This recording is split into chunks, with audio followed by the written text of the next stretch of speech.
I've had other friends who were drug and alcohol addicts who quit after one conversation, never went back. That's awesome. That means they want it. Yeah, just one guy, I won't out him, but walked up to me at a party in 2019, July 4th party, and said, I'm a pile. And I go, what? And he goes, I'm a pile. Look at me. I'm 60 pounds overweight. I go, do you drink? He goes, every day. I go, how much? He goes, a case. He goes, I smoke a lot of weed. But he's successful in other areas of his life. And so I said, well, here's what I know. Quit alcohol and weed for you. You know, I'm not telling people what to do. Don't eat until 2 p.m. Get on an exercise bike and pedal in the morning like someone's chasing you with a poison dart till you want to puke. And I was kind of half joking. Right. And then 2 months later, he was like, I haven't had a drink. I lost 30 pounds. He lost that 60 pounds. He never went back. Now he's super fit. It's amazing. So some people flip the switch. He is very self-critical by nature. That's what flips He's the super switch. Self-critical. Yep. That's what flips the switch. Yeah. Think about it, man. We know what to do. We don't need Angie Huberman to tell us what to do. We know what to do. Every one of us. That's why he flipped it so fast. Because he knew what to do. He didn't go by your exact protocol. He didn't go by the exact... No. He knew exactly what to do. And you just saying some shit to him, it woke something up. He knew what to do. And that's the thing that people need to get that. You know what to do, why aren't you doing it? And I'm talking about myself now. You know, those modes of just kind of passive consumption, they're so easy to wash over us. I used to have this thing, and I'm fighting this now because I knew we were gonna have this conversation today, where I like to start things on the hour or the half hour. Right. Worst practice in the world for me, because if I miss that half hour, I'm like, it's 12:33. I'll start at 12:45. Right. It's 12:45. I'll start at 1. I just lost time. Right. So this is so stupid, right? And the other day I was like, man, I got to tell David about this, because my new thing is I start no matter what time it is. Right. If I wake up in the middle of the night, I got a friend, he paints in the middle of the night. I'm like, you're an insomniac? He's like, I don't know, I just do it. Then sometimes he goes back to sleep, sometimes he doesn't. Everyone's got their thing, but I thought about this. I'm like, I'm no more am I going to say I'm starting at 1, because I know me. Right. If I miss the 1 o'clock ding, Right. and then my pen's not hitting the paper, or not typing on the keyboard, I'm not going to do it. Right. Like that's a self-admitted weakness. I love it, man. I had that for a lot of years. I know I'm going to do it. That's the haunting part, is that it's going to happen. It has to happen. And that's a fact. Like, there's no get out of jail free card, bro. None. Like, that is a life that I don't know. I don't have that ability, or I have the ability. I don't have the, I'm not good enough, smart enough. I'm not talented enough to do that. Some people are. Some people can start at 1. Some people don't have to start at all. If you lack talent, you can't sit back and say, I'll start in half an hour. I can't do that. I gotta start now. And after I get back from starting, I gotta start again. And then when I get done with that run or that study session, if it wasn't good enough, I gotta go back again. Because repetition is what taught me everything. I had Huberman on the show a few months ago, and he told me about bringing you into his lab and putting you in VR underwater with sharks. Right. Give me your experience with Huberman. He's great. He knows his stuff. He knows his stuff.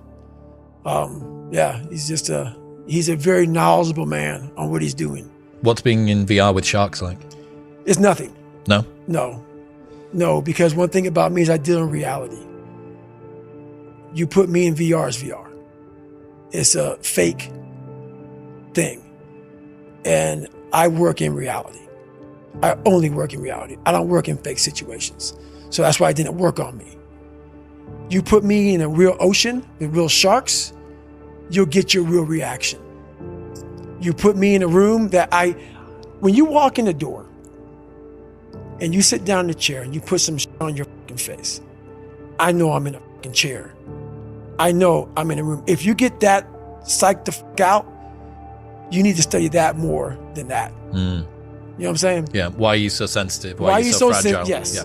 If you are on a high wire because you're afraid of heights, but you're sitting firmly on the fucking ground, you need to study the fact that you're doing something wrong.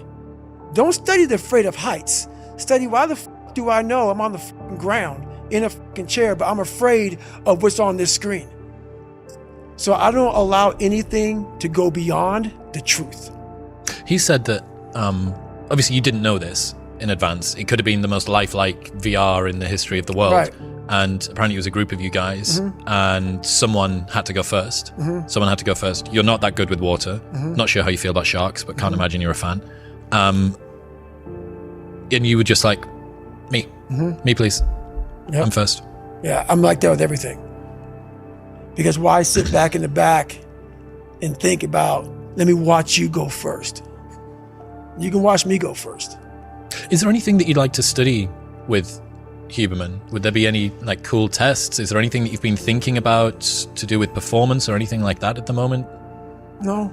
You've just got your own mental lab. You're I doing got my own everything mental yourself. lab. Everything I need is in my mental lab. Everything. Because I'm in constant study of myself. And I know what needs to be conquered because I'm constantly going through what I don't like, what I'm not comfortable with. You know, like I know, and only I can fix these problems because I have to face these problems. So I have a rolling log on what needs to happen. So I'm really good about being accountable about, okay, you need to be better here, you need to be better here, you need to overcome this, overcome that, and I do a good job of doing that. You talk about performance without a purpose. What's that? So, like, for instance, let's say you have no races. Let's say you have no classes, no nothing. There's no purpose in your life. You know, people need to have purpose to get up. They need purpose to perform. You need to get to a point in your life where there's nothing on the docket. There's no 5K. There's no I'm going to get into school to be this or that and still perform to the highest level. Because what people don't get is one day that thing's going to come up. And if you're not constantly performing without purpose, you're not going to be ready when the time comes. It's this magical thing, purpose, that we're all looking for. But what's funny about it all is that we need these things to perform. But we don't take a second to realize the purpose is always there. The purpose never leaves us because the very purpose is you. You are always the purpose. There may be another purpose, like being a SEAL or going to college or whatever, but the main purpose in life is you. So if you wake up in the morning and you don't want to do something, you don't care enough about yourself.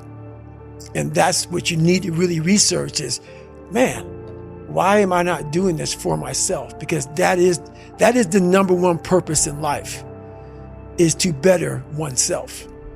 So that's the only purpose I fucking need. So the reason I get up every day, even though there's no race or there's no school, or there's nothing in front of me, is because I have pride in myself. The law of grandiosity. We humans have a deep need to think highly of ourselves. If that opinion of our goodness, greatness, and brilliance diverges enough from reality, we become grandiose. We imagine our superiority. Often a small measure of success will elevate our natural grandiosity to even more dangerous levels. Our high self-opinion has now been confirmed by events. We forget the role that luck may have played in the success or the contributions of others. We imagine we have the golden touch, losing contact with reality. We make irrational decisions. That is why our success often does not last. Look for the signs of elevated grandiosity in yourself and in others, overbearing certainty in the positive outcome of your plans, excessive touchiness if criticized, a disdain for any form of authority. Counteract the pull of grandiosity by maintaining a realist assessment of yourself and your limits.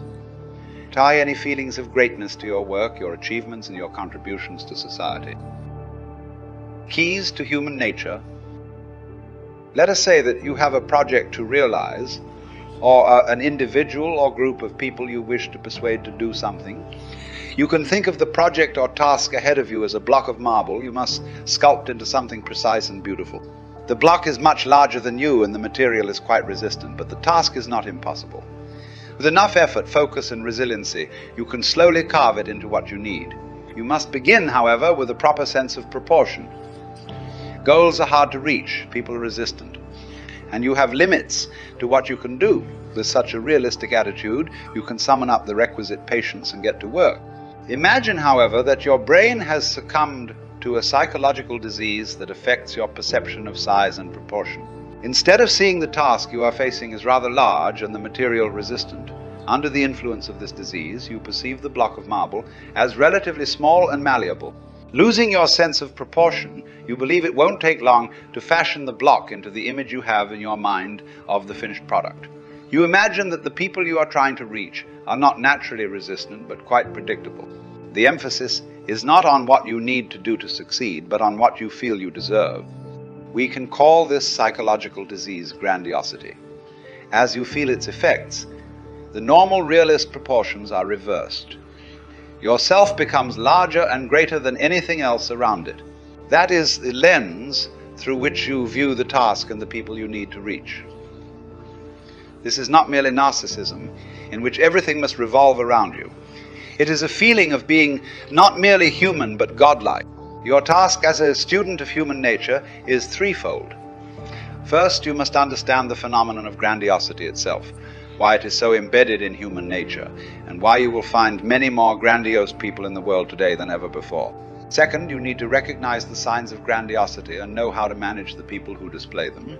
And third and most important, you must see the signs of the disease in yourself and learn not only how to control your grandiose tendencies, but also how to channel this energy into something productive. Grandiosity has its roots in the earliest years of our life. In our first months, most of us bonded completely with our mother. We came to believe that the breast that gave us food was actually a part of ourselves. We were omnipotent. All we had to do was feel hungry or feel any need, and the mother was there to meet it, as if we had magical powers to control her. But then, slowly, we had to go through a second phase of life in which we were forced to confront the reality. Our mother was a separate being who had other people to attend to. We were not omnipotent, but rather weak, quite small and dependent. This realization was painful and the source of much of our acting out. We had a deep need to assert ourselves, to show we were not so helpless, and to fantasize about powers we did not possess. Some children do not go through that second phase in early childhood, in which they must confront their relative smallness, and these children are more vulnerable to deeper forms of grandiosity later in life. They are the pampered, spoiled ones. The mother and the father continue to make such children feel like they are the center of the universe, shielding them from the pain of confronting the reality. The early pampering marks them for life. They need to be adored. They become masters at manipulating others to pamper them and shower them with attention. They naturally feel greater than anyone above them. If they have any talent, they might rise quite far, as their sense of being born with a crown on their head becomes a self-fulfilling prophecy. In the past, we humans were able to channel our grandiose needs into religion.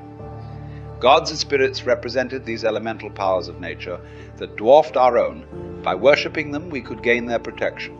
Connected to something much larger than ourselves, we felt enlarged. Many centuries later, in a similar manner, we channeled this energy into worshipping leaders who represented a great cause and promoted a future utopia, such as Napoleon Bonaparte and the French Revolution. Today, in the Western world, religions and great causes have lost their binding power. We find it hard to believe in them and to satisfy our grandiose energy through identification with a greater power. The need to feel larger and significant, however, does not simply disappear. It is stronger than ever. And absent any other channels, people will tend to direct this energy toward themselves. Because of this, we find more and more grandiose individuals among us. Other factors have also contributed to increases in grandiosity. First, we find more people who experienced pampering attention in their childhood than ever in the past. Second, we find increasing numbers of people who have little or no respect for authority or experts of any kind, no matter the expert's level of training and experience which they themselves lack.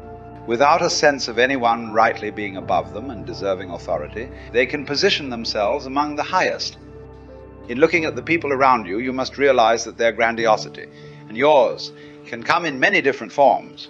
Most commonly, people will try to satisfy the need by gaining social prestige. People may claim they are interested in the work itself or in contributing to humanity, but often deep down what is really motivating them is the desire to have attention, to have their high self opinion confirmed by others who admire them, to feel powerful and inflated. People still tend to idealize leaders and worship them, and you must see this as a form of grandiosity. By believing someone else will make everything great, followers can feel something of this greatness. On a more personal level, people will often idealize those they love, elevating them to God or goddess status, and by extension feeling some of this power reflected back on them. In the world today, you will also notice the prevalence of negative forms of grandiosity. Many people feel the need to disguise their grandiose urges not only from others but also from themselves. They will frequently make a show of their humility. They are not interested in power or feeling important, or so they say, but you will notice they have a need to display this humility in a public manner. It is grandiose humility, their way to get attention and to feel morally superior.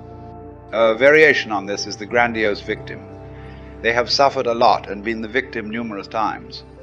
In essence, they are compelled to create the drama that will turn them into a victim. Feeling and expressing their misfortune gives them their sense of importance, of being superior in suffering.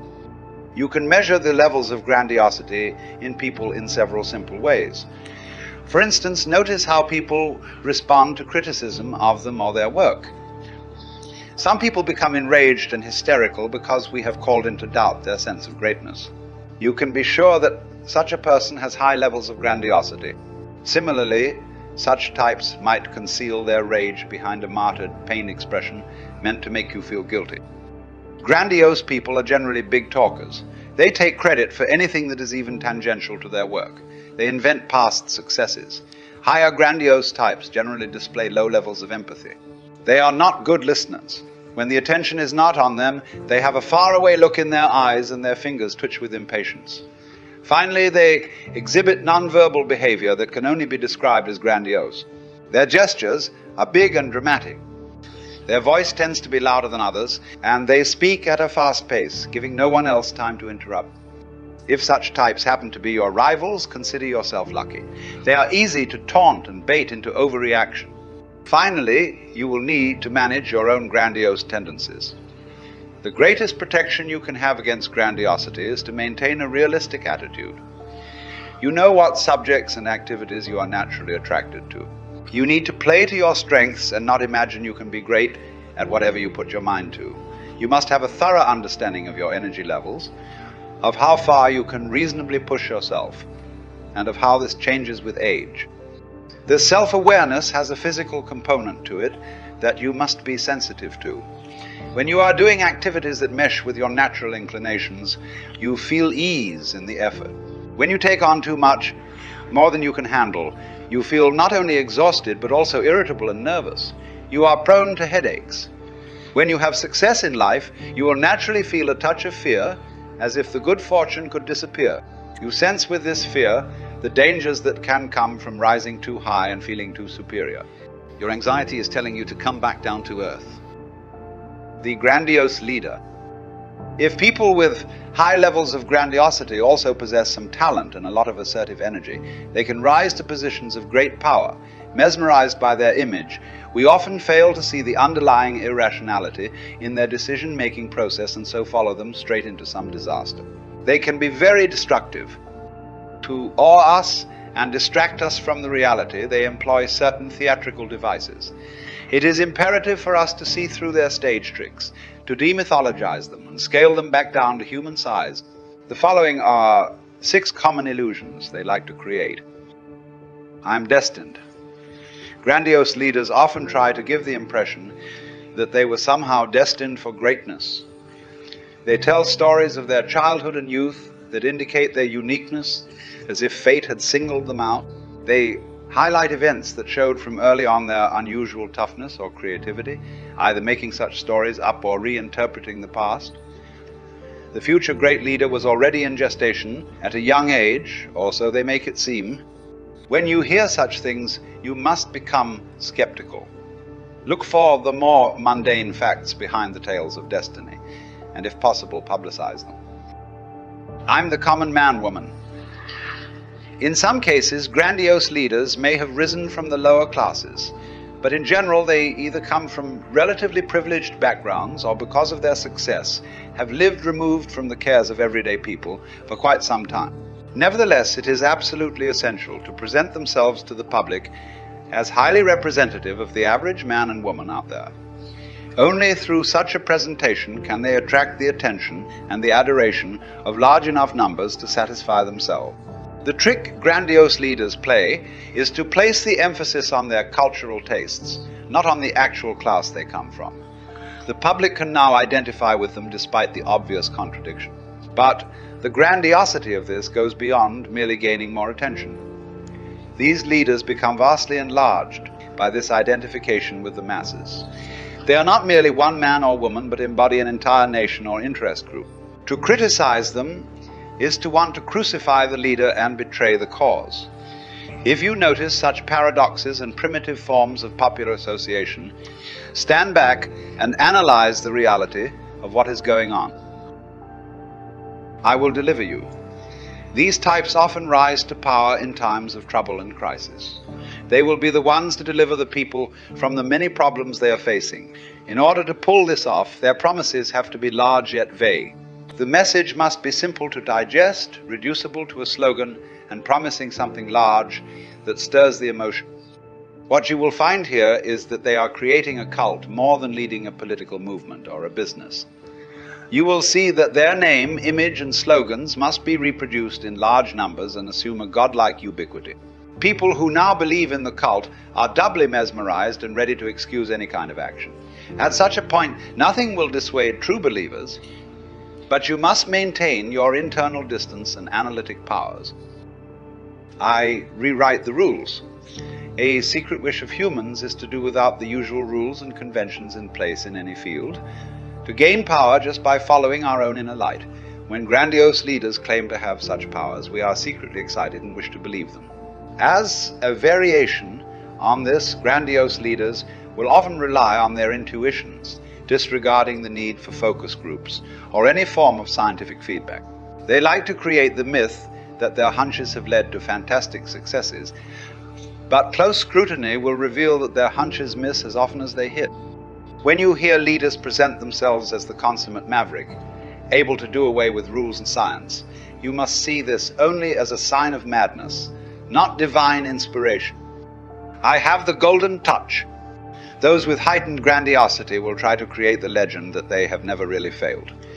If there were failures or setbacks in their career, it was always the fault of others who betrayed them. Related to this is the belief that they can easily transfer their skills. This is often a fatal move on their part, as they attempt things beyond their expertise and quickly become overwhelmed with the complexity and chaos that come from their lack of experience. In dealing with such types, look carefully at their record and notice how many glaring failures they have had. Although people under the influence of their grandiosity will probably not listen, publicize the truth of their record in as neutral a manner as possible. I'm vulnerable. The grandiose leader takes risks. But this boldness is not really under control. These daring activities make them feel alive and on edge. It becomes a drug. They need bigger stakes and rewards to maintain the feeling of godlike invulnerability. In fact, they are rather invulnerable until that fatal hubristic maneuver in which they finally go too far and it all crashes down. Suddenly, the aura of being invulnerable is shattered. This occurs because their decisions are determined not by rational considerations, but by the need for attention and glory, and eventually reality catches up in one hard blow. Practical grandiosity. Grandiosity is a form of primal energy we all possess. Normally, grandiosity makes us imagine we are greater and more superior than is actually the case. We can call this fantastical grandiosity because it is based on our fantasies and the skewed impression we get from any attention we receive. The other form, which we shall call practical grandiosity, is not easy to achieve and does not come naturally to us, but it can be the source of tremendous power and self-fulfillment. Practical grandiosity is based not on fantasy, but on reality. The energy is channeled into our work and our desire to achieve our goals, to solve problems, or to improve relationships. Although the precise way to channel the energy will depend on your field and skill level, the following are 5 basic principles that are essential for attaining the high level of fulfillment that can come from this reality, based form of grandiosity. Come to terms with your grandiose needs. You need to begin from a position of honesty. You must admit to yourself that you do want to feel important and be the center of attention. Only with this self-awareness can you begin to transform the energy into something practical and productive. Concentrate the energy. Fantastical grandiosity will make you flit from one fantastic idea to another, imagining all the accolades and attention you'll receive but never realizing any of them. You must do the opposite. You want to get into the habit of focusing deeply and completely on a single project or problem. You want the goal to be relatively simple to reach, and within a time frame of months and not years. You will want to break this down into many steps and goals along the way. Your objective here is to enter a state of flow in which your mind becomes increasingly absorbed in the work, to the point at which ideas come to you at odd hours. This feeling of flow should be pleasurable and addicting. Related to this, you want this project to involve skills you already have or are in the process of developing. Your goal is to see continual improvement in your skill level, which will certainly come from the depth of your focus. Your confidence will rise. That should be enough to keep you advancing. Maintain a dialogue with reality. Your project begins with an idea, and as you try to hone this idea, you let your imagination take flight, being open to various possibilities.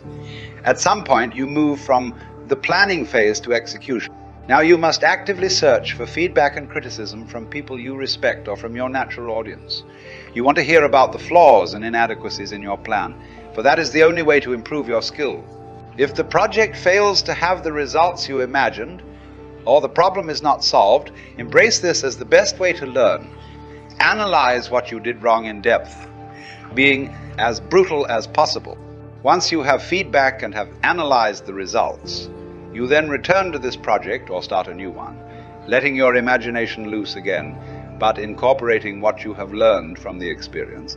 By maintaining a continual dialogue between reality, feedback, and your imagination, you will create something practical and powerful.